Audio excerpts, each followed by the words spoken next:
Today, as we light our chalice, I will recite the words from Erica Hewitt's Until All Means All. The chalice, as a symbol of Unitarian Universalism, arose as a beacon of hope in an atmosphere of tyranny. The chalice arose as a sign of promise that the marginalized would neither be forgotten nor ignored, because they are beloved and precious from the perspective of the holy. This morning, we remember all the people who have been told explicitly or implicitly through police violence or government policy, through derision or dehumanization, that they're anything less than whole, anything less than beloved. As we each light a chalice in our homes, may we make of our lives a beacon, a symbol of our promise to draw the circle wide, a sign that we will not rest until all means all. Our opening words today come from the legendary abolitionist and conductor of the Underground Railroad, Harriet Tubman, when, as a free woman, she vowed to return for her community.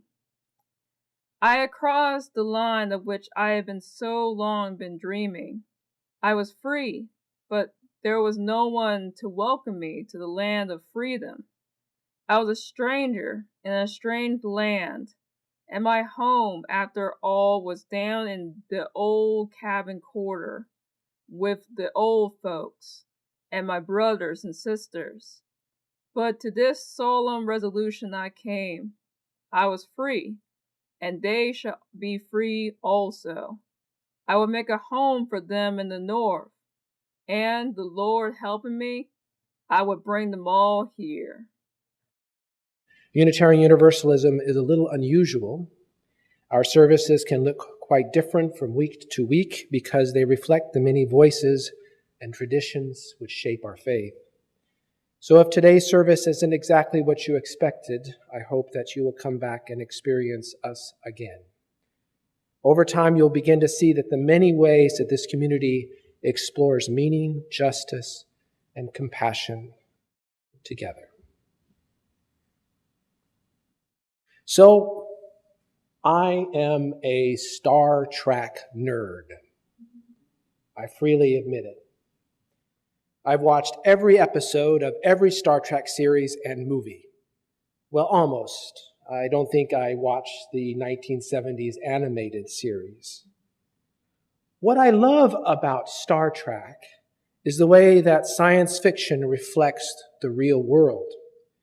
The original series grappled with the tensions of the Vietnam War. Later series tackled racism, gender equality, social inclusion.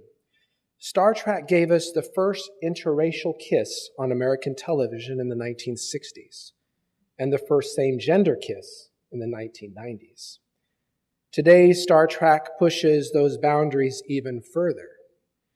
There are non-binary characters, same-gender couples serving together, and women captains who are now the norm rather than the exception, many of them women of color. In the imagined future of Star Trek, the differences that divide us today are seen as primitive. A truly advanced civilization, the show suggests, has moved beyond them. One of my favorite episodes is from Star Trek: The Next Generation. It is called Darmok. In this episode, Captain Picard and the Enterprise encounter a species called the Temerians. The Temerians speak a language that the famous universal translator cannot understand. No matter what Picard says, communication fails. The Temerians do not speak in normal sentences. Instead, they speak only in references. Darmok and Jalad at Tanagra. Rai and Jiri at Lunga. Temba, his arms wide.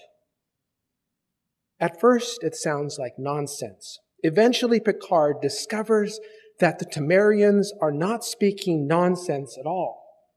Their language is built entirely from stories. Stories from their culture and their history. Each phrase is a metaphor. Each name carries meaning. When they say Temba, his arms wide, they mean generosity. When they say Uzana, his army with fists closed, they mean defiance. To understand the language of the Temerians, you must understand the stories behind the words. Eventually, Picard realizes that the Temerian captain, Dathan, has brought him to the planet to recreate one of their ancient stories. A story where two strangers met on an island and had to work together through different languages to defeat a beast. Through shared struggle, they learned understanding, and suddenly the language makes sense. What a beautiful idea. A language built not from technical precision, but from story. A language where meaning comes from the shared memory of a people. To continue to expose my nerdiness, I love it when the Temerian language is used across franchises. Tell me if these Temerian phrases mean anything to you. Akbar, when the shields fell. No?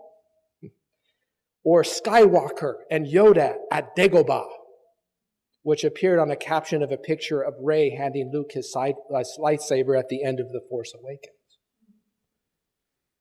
In many ways, this is how our own traditions work. We say Good Samaritan. We don't mean someone from ancient Samaria. We mean someone who helps a stranger. When we say David and Goliath, we mean courage in the face of overwhelming power. Stories become shorthand for moral truth. In Jewish tradition, one of those stories is Esther. Esther was a Jew living in exile in Persia.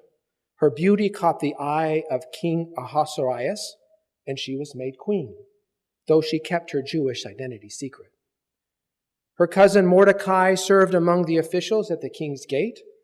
When Mordecai refused to bow to Haman, an Amalekite noble, Haman plotted to destroy all the Jews of the empire. Esther risked her life by approaching the king uninvited, an act punishable by death. Through her courage, the plot was exposed and her people were saved. A woman who stood between power and the vulnerable. The Temerians might say, Esther in the throne room. And those words carry an entire story and a frame of mind. But Esther's story didn't end in ancient Persia. Across history, women have stepped up into the same role, standing between power and the vulnerable, choosing courage over safety. To the unfortunate dismay of many who would like to see history whitewashed and masculinized, many of the great steps towards justice in history were begun by women. And the most successful movements have always had women among their leaders. Today, we will explore some of those echoes of Esther. It takes courage to educate. Savitribai Phule lived in India in the mid-19th century. She was married to her husband at the age of 9. He was 13. That may sound shocking to us today, but it was entirely common at the time. Marriages were almost entirely arranged and often occurred very young. What was uncommon was what would happen next. Her mother-in-law believed deeply in education and encouraged both her son and Savitribai to learn. Savitribai was eventually educated in the Western-style school to be a teacher. And she would go on to be the first Indian woman to open a school for girls. To understand the courage this required, we need the context of the world she lived in. At that time, education for women was widely forbidden. Most girls were never taught to read or write. Their lives were expected to revolve entirely around marriage and raising children and maintaining the household. If a husband died, even when the wife was still a child herself, she was forbidden to remarry. Widows were expected to live lives of strict control and isolation so they would not bring dishonor to their families. Only a few decades earlier, some widows faced an even more terrifying expectation. There was a practice called sati, in which widows were expected to throw themselves onto the funeral pyre of their deceased husbands and be burned alive.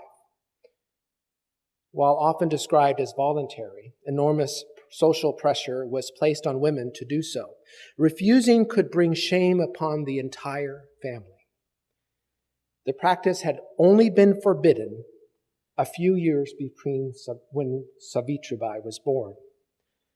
But culture does not change overnight. When Savitribai began walking to the school she founded for girls, the reaction from the community was furious. People hurled stones at her, shouted insults. They spat on her. They threw mud and even dung on her. By the time she reached the school each day, she would be covered in mud, shit, and sometimes blood and her own tears.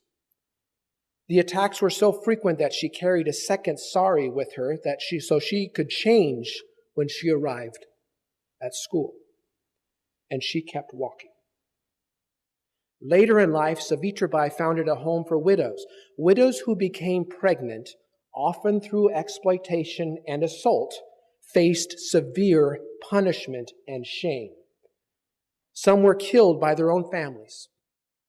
Children born to widows were often killed as well because their existence brought dishonor.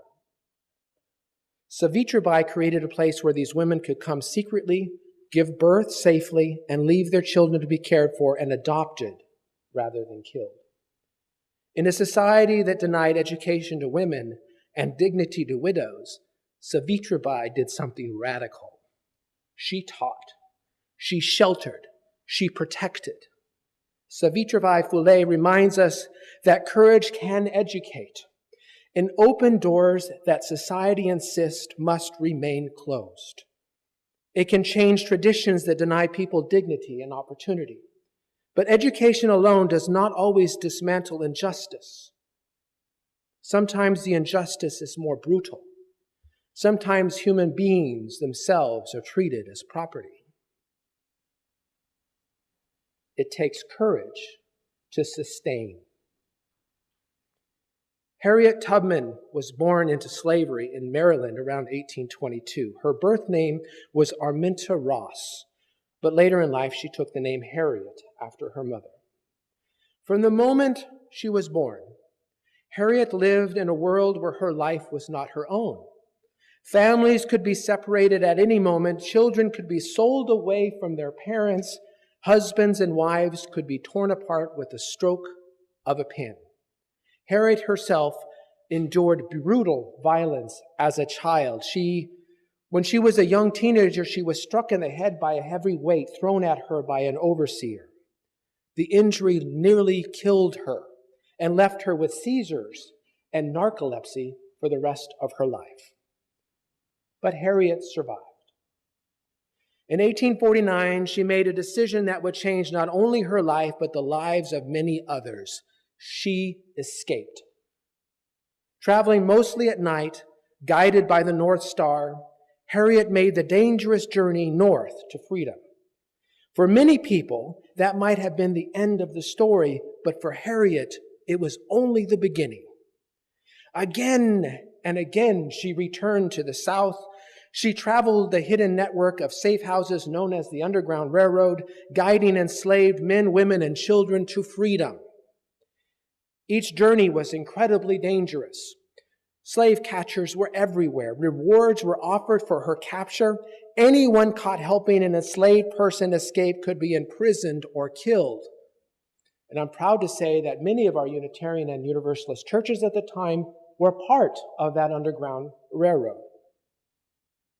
Harriet carried a pistol with her, not only for protection, but to ensure that no one turned back in fear and endangered the entire group. Trip after trip, year after year, Harriet guided people through the forest, across fields, and through rivers and swamps that helped hide her scent from tracking dogs. By the time the Civil War began, Harriet Tubman had led dozens of groups of people to freedom and assisted many more through the Underground Railroad. In a world where the law protected slavery and treated human beings as property, Harriet chose a different law. The law of freedom, the law of courage, the law of solidarity. Harriet Tubman lived in a time when injustice was brutally clear. Human beings were bought and sold, families were torn apart, chains and whips made the system visible for everyone to see. But history has a way of changing the form of injustice without eliminating it. It takes courage to remain silent. After the Civil War, slavery was abolished, but freedom did not arrive equally for everyone. New systems emerged: segregation, Jim Crow laws, separate schools, separate drinking fountains, separate waiting rooms, separate bathrooms. A society built on the idea that some people were still meant to sit in the back. Nearly a century after Harriet Tubman guided people north to freedom, another woman would face a different kind of injustice. Not in the darkness of forests or river crossings, Rosa Parks was born in Alabama in 1913. She grew up in the American South during the era of Jim Crow, a system of laws that enforced racial segregation across nearly every part of public life. Black Americans were told where they could live, where they could eat, where they could go to school, and even where they could sit. On city buses in Montgomery, the rules were very clear. White passengers sat in the front, black passengers sat in the back. And if the bus became crowded, black passengers were expected to give up their seats so white passengers could sit down. Rosa Parks knew these rules very well. She lived under them her entire life. But Rosa Parks was not simply a tired seamstress who one day decided that she had enough. She was already deeply involved in the struggle for civil rights. She served as secretary of the Montgomery chapter of the NAACP, and she spent years documenting injustices faced by black citizens in the South. She understood the system. She understood the risk, and she understood the power of a single moment. On December 1st, 1955, Rosa Parks boarded a bus after a long day of work. She sat in the section designated for black passengers. As the bus filled, the driver demanded that 4 black passengers give up their seats so a white passenger could sit down. 3 people stood. Rosa Parks did not. She did not shout. She did not argue. She simply remained seated. The driver called the police. Rosa Parks was arrested and charged with violating the city's segregation laws, but that quiet act of refusal ignited something powerful. A black community of Montgomery organized a boycott of the city's buses that lasted more than a year. Eventually, the United States Supreme Court ruled that segregation on public buses was unconstitutional. What began with one woman remaining seated helped move a nation. In a system built on silence, she chose quiet resistance. Rosa Parks showed us that courage does not always shout. Sometimes courage simply refuses. It takes courage to speak out. Some regimes demand absolute obedience. They crush dissent quickly and brutally. In the 1930s and the 1940s, one-shot system rose to power in Germany. Under the rule of the Nazi regime, opposition was dangerous. Many people stayed silent, some out of fear, some out of loyalty, and some because they just believed that there's nothing that could be done. But a small group of students believed otherwise, and among them was a woman named Sophie Scholl. Sophie Scholl was a university student in Munich, Germany, during the Second World War. She grew up during the rise of the Nazi regime. Like many young people of her generation, she was initially drawn into the patriotism of the regime. She was, in fact, a member of the League of German Girls, the female branch of the Hitler Youth. But when she grew older, she began to see the darker realities of the system around her. Books were banned. Dissent was punished. Jewish neighbors disappeared. Speaking against the government could lead to imprisonment or worse. But Sophie and a small group of fellow students believed that silence in the face of injustice was its own kind of betrayal. And together they formed a resistance group called the White Rose. Their weapon was not violence, it was words. They wrote and secretly distributed leaflets across Munich condemning the Nazi regime and urging Germans to awaken their moral conscience. It was an extraordinarily dangerous act. In February of 1943, Sophie and her brother Hans carried a suitcase full of leaflets to the University of Munich. As they prepared to leave, Sophie noticed that she still had a stack of leaflets in her hands, and in a moment of bold impulse, she walked out to the balcony overlooking the atrium and scattered them into the air below. The papers drifted down in the courtyard like snow. But a janitor, loyal to the regime, saw what had happened and reported him to the authorities. Sophie and her brother were arrested by the Gestapo, and in just 4 days were put in trial for treason. They were found guilty, sentenced to death. Just before her execution, she was 21 years old. She simply said, somebody, after all, had to make a start. In a world where silence protected tyranny, Sophie chose to speak. It can name injustice even when the cost is terrible. It takes courage to organize. In the fields of California, another woman would show the power of the kind of courage, Dolores Huerta. Her mother ran a small business in a hotel that welcomed farm workers that had nowhere else to stay. Farm workers worked long hours in extreme heat. Their pay was low. Housing was poor. And because many were migrants or immigrants, they had very little power to demand better conditions. Alongside Cesar Chavez and others, she helped found what would become the United Farm Workers. Their struggle was not easy.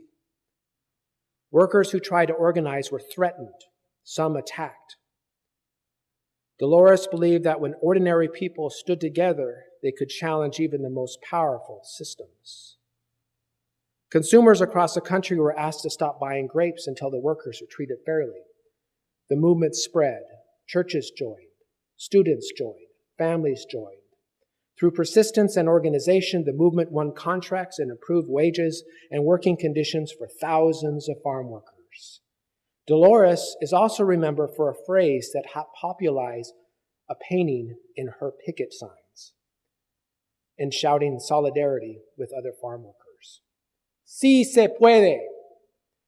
It can be done, a phrase that is still seen and heard to this day. In a world where farm workers were expected to remain invisible, Dolores helped them find their collective voice. While Dolores Huerta reminds us that courage can organize. But sometimes communities have pushed even further to the margins. It takes courage to show your true self. There are people whose lives are treated as though they are invisible. People who are told they do not belong. And yet throughout history, there have always been voices rising among these very margins, voices that every human being deserves to live with dignity. In New York City in the late 1960s, one of these voices belonged to a transgender woman named Marsha P. Johnson. From a young age, she understood what it meant to be different in a world that did not easily accept difference. Life for transgender people at that time was incredibly difficult. Police harassment was common. Many transgender women could not find stable housing or employment. Some survived in the streets. At a small bar called the Stonewall Inn, patrons resisted yet another police raid, and what followed became known as the Stonewall Uprising, and a series of protests that helped ignite the modern LGBTQ rights movement. Marsha P. Johnson was among those present during those nights of resistance. But her courage did not end there. In the years following, Marsha devoted much of her time caring for young transgender and queer people who had been rejected by their families. Along with fellow activist Sylvia Rivera, she helped create a small organization that provided shelter and support for homeless LGBTQ youth. Marsha welcomed them. In a world that told people like her they did not belong, Marsha insisted that they did. In closing, stories have power. And that's what the Temerians understood in that Star Trek episode. Their language was not made of technical definitions or complicated grammar. The language was made of stories. When they say a name, a complete understanding of the situation came rushing through. And in many ways, our moral language works the same way. Let's explore some of the Temerian language lexicon we have learned today. Esther in the throne room. Rosa on the bus. Harriet under the North Star. Sophie with leaflets at the atrium. Savitribai and her sari on streets. Dolores with her sign. Marsha at Stonewall. Each of these moments carries a story of a woman standing between power and the vulnerable. A woman who could have stayed silent. A woman who could have stayed safe, but chose courage instead. And these stories continue to echo in our time. We live in a world where people are still told they do not belong, where migrants are treated as threats rather than neighbors, where workers struggle for dignity, where transgender people face laws that question their right to simply exist, where books are banned, where truth sometimes itself is treated as dangerous. The forms of injustice may change, but the need for courage does not. And that's where our Unitarian Universalist faith speaks. We affirm the inherent worth and dignity of every person. We affirm justice, equality, and compassion in human relations, not only when it's easy, but especially when it's difficult. Because when one group is pushed out to the margins, the entire web of life stretches and can be ripped apart. Sometimes history is made by someone who refuses to move. Sometimes it's made by someone to brave crowds throwing muck at her.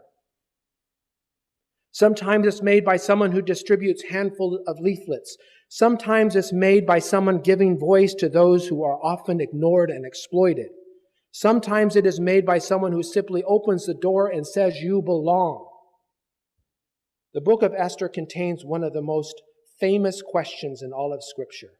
Who knows?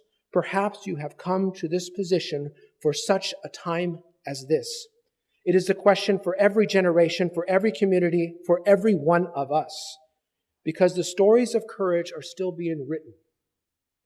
And someday, perhaps someone will tell a story about this moment, about women and others who refuse to turn away, women and others who choose compassion over fear, women and others who stood between power and the vulnerable. And so in our own Temerian language, These names and places say everything about courage, moments of standing between power and the vulnerable. Esther in the throne room, Rosa on the bus, Harriet under the North Star, Sophie with leaflets in the atrium, Savitribai with her sari on the street, Dolores with her sign, Marcia at Stonewall. Perhaps in the future, the Tamarian phrase to describe our time will be Renee Nicole in her Honda Pilot. May these phrases give you courage. Stand up when it counts. Speak out when you must, to teach and to learn, to organize, to lead, and to remain in silent defiance when what that is what makes a difference. What Tamarian phrase will speak to you? Amen. Today, our closing words come from Wilma Mankiller. She was a Native American activist, known particularly for being the first woman elected to serve as the principal chief of the Cherokee Nation, as well as the first elected chief of a major Native American tribe. Miss Mankiller devoted her life to fighting for the rights of her fellow Indigenous people, fighting relentlessly for better education, healthcare, and housing services. Under her leadership, infant mortality rates declined and educational achievements arose in the Cherokee Nation. The happiest people I've ever met, regardless of their profession, their social standing, or their economic status, are the people that are fully engaged in the world around them. The most fulfilled people are the ones who get up every morning and stand for something larger than themselves.